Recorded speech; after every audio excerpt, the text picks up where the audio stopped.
Magandang araw mga ka-Wonder and welcome back sa ating YouTube channel. Itong Wonder Vlogcaster. Magandang araw.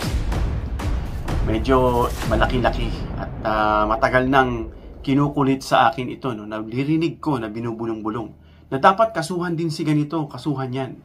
Kahit saan ako pumunta pag may mga pag-uusap, di ba dapat kasuhan yan, kasuhan yan? Well, ang tinutukoy dito mga ka-Wonder ay itong posibleng ikaso laban sa mga bilyar.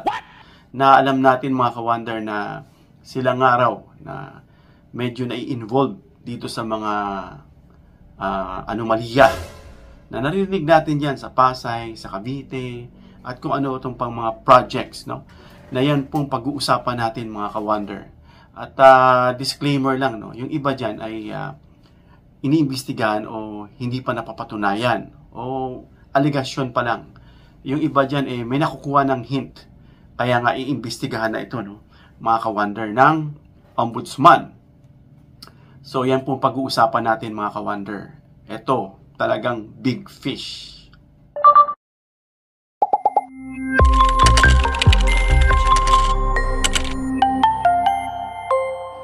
Wonder Vlogcaster. So yun nga mga ka-Wonder, na magandang araw sa inyo. Pag-usapan natin itong maaring isang pang kaso sa mga bilyar. No, ano bang kasong posibleng isampa dyan? At dito nga sa interview ni Ombudsman Jesus Boying Remulla ng Facts First, dun sinabi niya, no, ano ba ang nakita nung dating Ombudsman, kung hindi ako nagkakamali, na sinabing tumayo o nag-goosebumps siya, tumayo yung balahibo niya.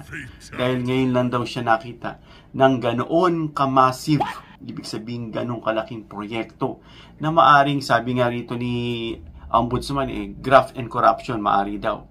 Pero ayon po sa research natin, maari ito rin ay masampahan ng plunder case dahil ito ay sumobra sa 50 million. Ano? Dahil mamaya, malalaman po ninyo, hindi ko na ikukwento muna. Pakinggan muna natin itong video ng Facts First. Interview ni Christian dito kay Ombudsman Boying Remulla. Pakinggan natin mga ka-Wonder. Makakasuhan itong mga bilyar. Ano ba yung tinitinay yung posibleng kaso sa kanila? Napakataas na ano yan. Pero yung conflict of interest lang. Civil forfeiture. Maraming pwedeng gawing bagay dyan. Kasi ano to in the words of the person investigating, na veterano na sa Ombudsman's office, kinirabutan daw siya nung nakita niya yung dinaanan niya mga lugar. Bakit daw po? Kasi hindi siya nakahanap ng ganong ka-massive na gawain na related to graft and corruption. The most massive that she has ever seen. Yun ang sabi niya sa akin. Can you elaborate on the nature of that? Yung massive corruption na nakita niya? Yung may mga roads kasing ginawa talaga to benefit their properties. May mga river wall na ginawa to benefit their properties. Yung mga roads na ginawa from their one property to the other. How likely na makakasuhan itong mga bilyar? Ano ba yung tinitinay yung posibleng kaso sa kanila? Napakataas na ano yan. Pero yung conflict of interest lang. Civil forfeiture. So yung mga ka-Wonder, ano, ayon sa bibig mismo ni Ombudsman Remulla sa isang interview ni Christian, ano, sinabi nga na ito ay posibleng kaso, mga ka-Wonder. Ano. Ngayon, para malaman natin kung ano ba yung posibleng mga ikaso sa mga bilyar, dahil nga sa massive na kanila pong nakikita dito ng sabi, may binanggit si Boying Remulla na veterano sa Ombudsman, and binanggit niya she, no? Parang babae to. I'm not sure kung tinutukoy niya rito dating Ombudsman. Kung sino man tatrabaho dyan sa Ombudsman, well, hindi niya pinangalanan. Ano? So, yung mga posibleng kaso sa bilyar na napakalaki nga, no? Nitong mga lupain ng kanyang proyekto, na naririnig ko na yan, bulong-bulungan, bakit hindi nila kasuhan tong bilyar? Dahil ano raw, sinasabi nila, land grabber, at may mga proyektong kung ano-ano pa. Well, hindi tayo sure dyan pagdating sa mga ganyan. Base lang tayo sa ating pong mga nalakap na impormasyon patungkol dyan kung ano pong posibleng laban o ikaso dito sa mga bilyar. So itong mga posibleng kaso na tinatawag ng Ombudsman na pinakamalaki, sabi niya nga graft case na nakikita niya, bakit massive, no? Mga ka-Wonder, sabi nga ni Ombudsman Boying. Dahil ayon sa investigasyon, napakalaki ng halaga at ng lawak ng mga proyekto ng flood control, mga ka-wonder, no? At iba pang infrastructure na posibleng may conflict of interest at graft, no? Lalo na, alamin natin ano ba yung tinutukoy niya rito, mga conflict at graft. Dahil umiikot ang proyekto sa mga lugar na pag-aari at konektado sa pamilya Villar. So kung may itatayo sila dyan, may pagagawa sigurong daan o mga expressway o anumang para makakonekta rin sa kanilang proyekto para hindi mahirapan yung mga titira at bibili doon. Mga siguro ganun, ano. So may contractor na kamag-anak, ito yung conflict of interest, ano, na nakakuha magkano, na kaya nga sinasabing posibleng plunder, 18 billion flood control project saan? Sa Las Piñas.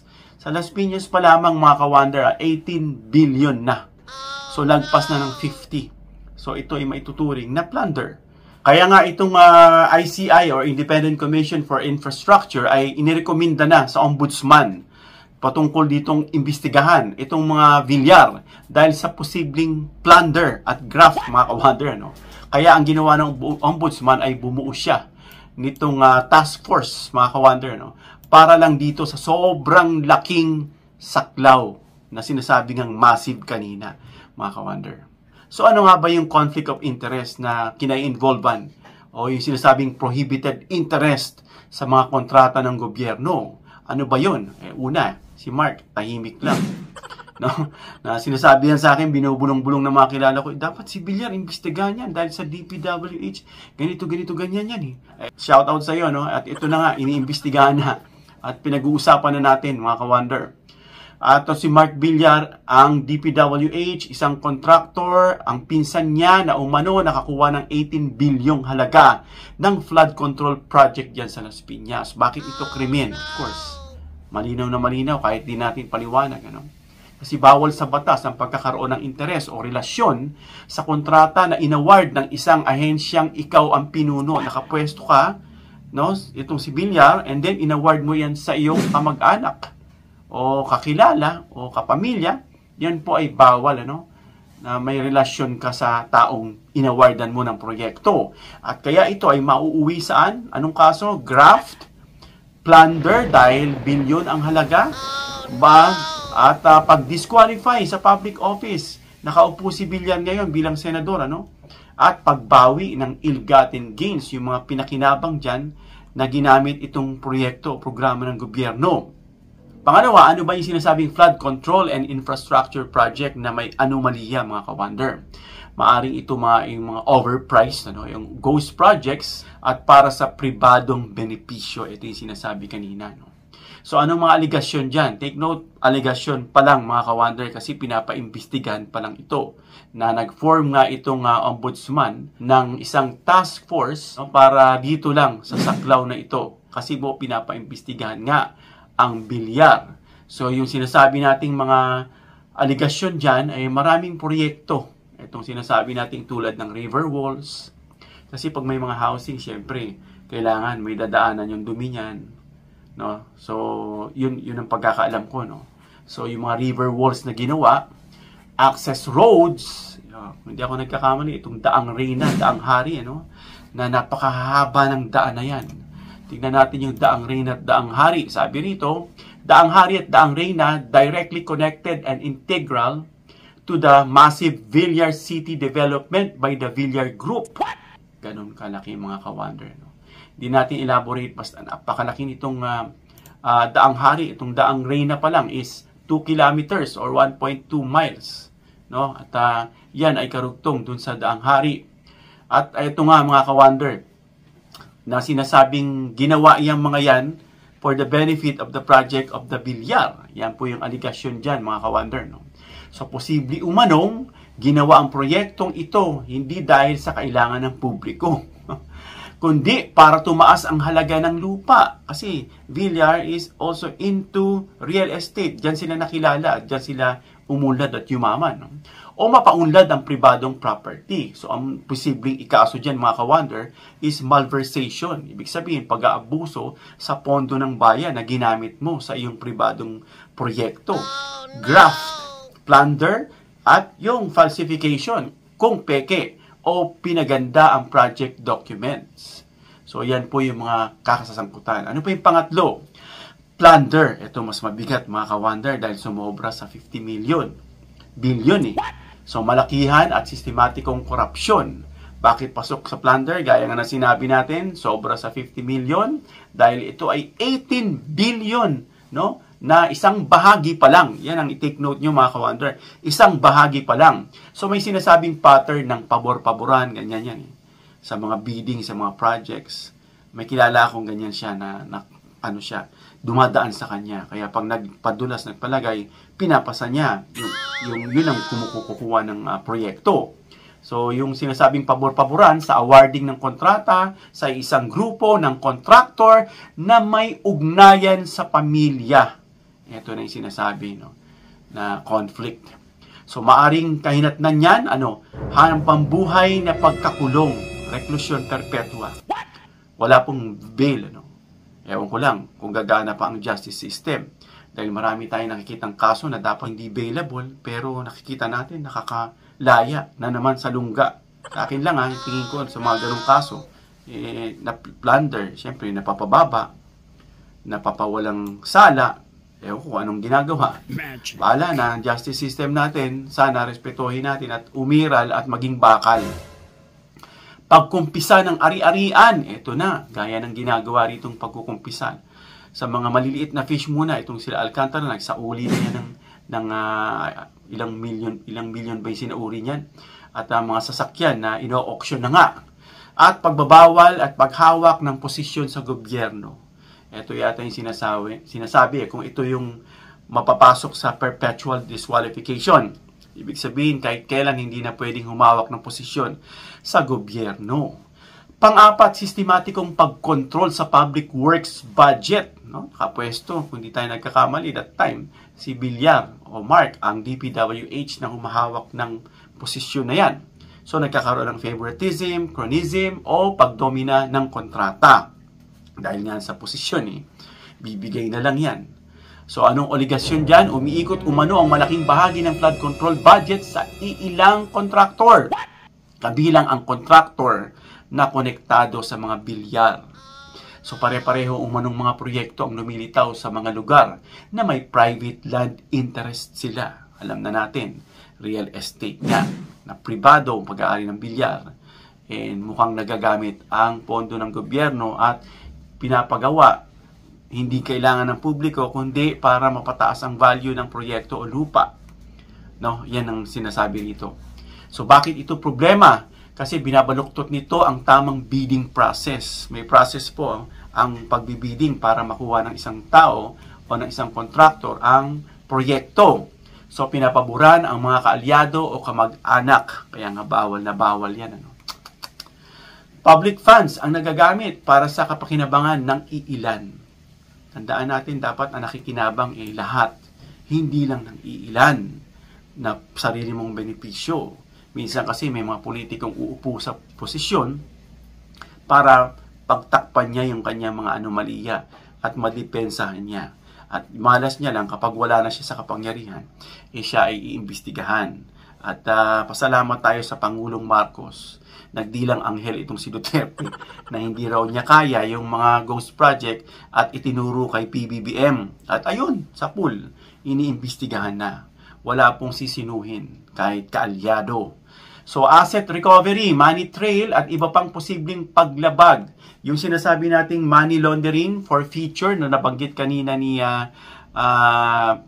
Ombudsman Remulla at yung pagyeyelo ng ari-arian. O pagyeyelo, ibig sabihin yung freeze. If you freeze yung ari-arian, hindi mo yan magagalaw o magagastos hanggat hindi klaro ang kaso. Hanggat ito'y gumugulong, mga ka-wonder. So, anong tingin natin, mga ka-wonder?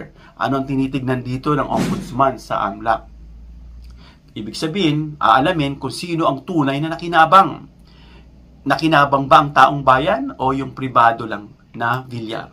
So, may perang dumaan ba sa dami o sa kamag-anak o sa shell contractors? Kung mapatunayan yan, of course, mapi-freeze yung kanilang ari-arian nitong AMLAC. So, makikita ba ang daloy ng salapi mula sa mga proyekto? yung project na inalaan niya, pinondohan niya ng bansa, ng gobyerno, galing sa tax natin, nakikita ba na dumadalo yung balik? Kung wala, yun, pasok na. Pwede nang i-freeze yung kanila pong ari-arian o yung pera na gain nagmula dyan sa proyekto na pinaniwalaan. So, yung proyekto ba ay papunta sa pribadong negosyo o assets? Ibig sabihin yung daloy ng pera na salapi, nakinabang ba ang tao o sa kanila lang? So, anong posibleng kaso dyan mga ka-wonder? Ito nga, yung money laundering. Forfeiture, ibig sabihin pagbawi ng assets ng salarin. At administrative cases kasi sila ay nakapwesto mga ka-wonder. At pagtanggal sa posisyon. At kung mamalas-malasin pa dahil nga malakas ang ebidensya, kung ito po'y mapatunayan, magkakaroon ito ng perpetual disqualification at wag nang makaupo. No? At narinig din natin sa mga ugong-ugong na itong ang bilyar, yung mga Duterte raw yung mga yan. Yan po sinabi alam na natin, nagko-connect yung kwento base sa mga nakikita natin, base sa pag-iimbestiga at mga report dito sa social media, kahit sa mainstream mga ka-wonder. Tignan natin, habang inimbestigahan, hindi pa tayo pwede mag-trial by publicity dyan. Hayaan natin dumaloy at gumulong ang pag-iimbestiga. So, anong sigurado? So yan mga ka-wonder, ang ilan dyan ay aligasyon pa lang. Pero may mga sigurado na dyan mga ka-wonder, na confirmed na. At yung iba, aligasyon pa lang. So bigyan natin yung confirmed lang. Huwag na yung mga aligasyon muna. So yung confirmed dyan, may formal investigation na ng Ombudsman, DOJ at ICI. At may contractor na kamag-anak. Yun, kumpirmado na yun. Nakakuha ng 18 billion worth of projects.